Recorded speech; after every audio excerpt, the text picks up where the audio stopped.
Hello, guys, this is Cam Kelly, and we're going to be talking about intercultural conflict. So, before I get into the presentation, I want to give you an overview on what we're going to be talking about today. So, first, we're going to be talking about what is intercultural conflict, what are the levels of intercultural conflict, and how to deal with intercultural conflict and search for a common ground. So before we even get into the meats of intercultural conflicts, I think it's essential that we know what intercultural conflict means. So intercultural conflict means the implicit or explicit emotional struggles between people of different cultures over incompatible values, norms, beliefs, so on and so on. Examples of this would be the Israeli and Palestinian conflict, which has been going on since biblical times and really has not slowed down since. It has been prevalent throughout past history and now present, and looks like it is steadfast to continue in the future. Another intercultural conflict will be the Cold War between the USA and the Soviet Union. Um, Once again, our beliefs and our cultural values went head to head in terms of how our government should be, how people should be governed. It should be a democracy or a communist state.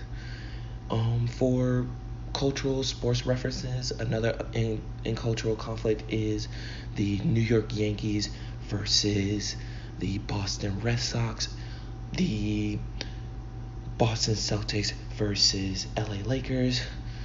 I don't think Boston was liked too much, but that's neither here nor there. So there are three types of intercultural conflict. First is microframe, second is mesoframe, and the third is macroframe. Each have different characteristics, but overall still result in conflicts. So first we're going to talk about microframe. Microframe is the individual and examines cultural orientations to conflict and high and low text communication. Two examples I have for you are when Floyd Mayweather and Conor McGregor had grew into a cultural conflict. Both individuals did not like each other and actually grew into something a lot more. Another example I have is another cultural reference is the movie Rush Hour, when a high context culture in Chris Tucker and a low context culture with Jackie Chan. When Chris Tucker yelled, "Do you understand the words that are coming out of my mouth?" And Jackie Chan just said, yes. It's, things like that, where a culture like America, when the language, one word has completely different meanings to it, while in China or somebody who does not know the language is learning the basis of the language. So they're taking things quite literal, which can lead to a lot of miscommunication and a lot of friction. The next frame is mesoframe. Mesoframe expands to groups, and groups view groups to address cultural group prejudice, identities, power imbalance, things along that nature. It relies more within in groups versus the out group. In groups meaning that the group that one identifies with, and out groups as the other group, or it's my team versus your team, something like that. Two examples will be for a cultural reference, a movie reference would be Civil War, when Captain America chose his team and Iron Man chose his team, and they all were fighting because they view justice differently. Another reference, an historical reference, will be the American Civil War, the South versus the North. how they believed in different values and had different cultural identities and revenue. And so that, you know, came head to head, and they, we saw what we saw. Next, we're going to be talking about macro frame. Macro frame is more of the larger scale, the big picture, if you would like to think about it. The macro frame focuses on media, discourse, political and economical factors. A perfect example right now is the Trump administration. Honestly, make America great again, and the way the media has covered a lot of politics nowadays. I believe that Make America Great Again has a larger meaning, and it has impacted our society in ways that we can't even put together right now until we look back on it probably 5-10 years later to really see what happened. And also the civil rights, when blacks were considered less than human.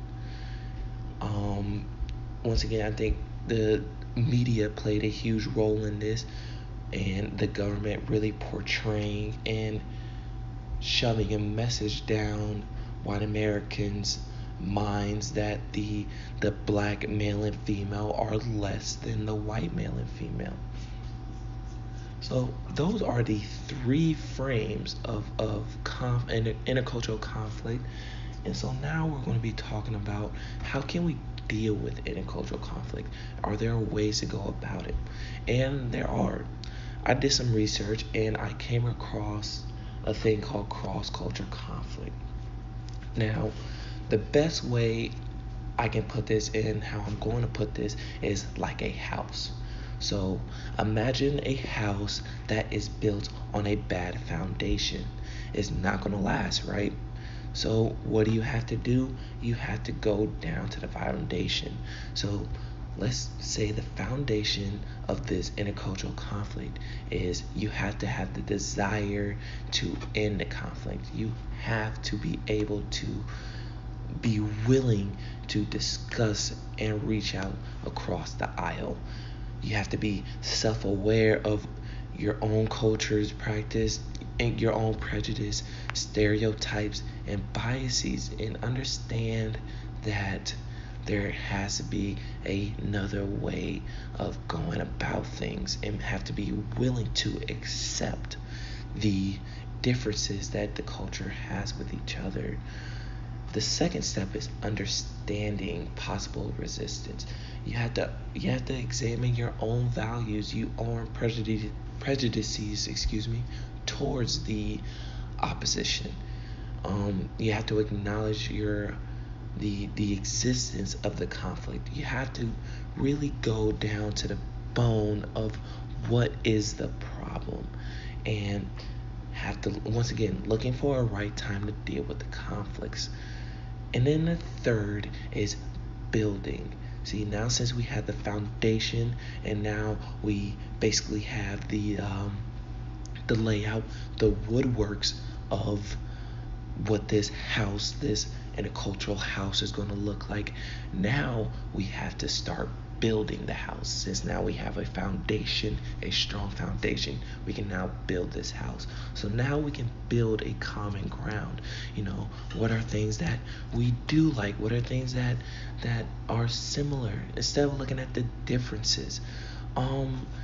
Also just talking, just communicating, just trying to figure out what is right, what is wrong, why, what can we do to build a society.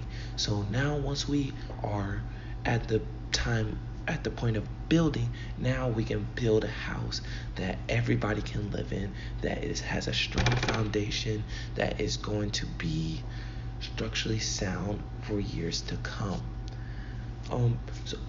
So in conclusion, we talked about what is an intercultural conflict, what is the micro, the meso and the macro frame of conflicts. And then we also talked about how do we deal with intercultural conflict. So I hope you guys found my presentation useful. I hope you found my references understandable and cool. That this is sort of how I learn these definitions. I try to relate it to different things, different cultural references. So I hope you guys found that easier as well.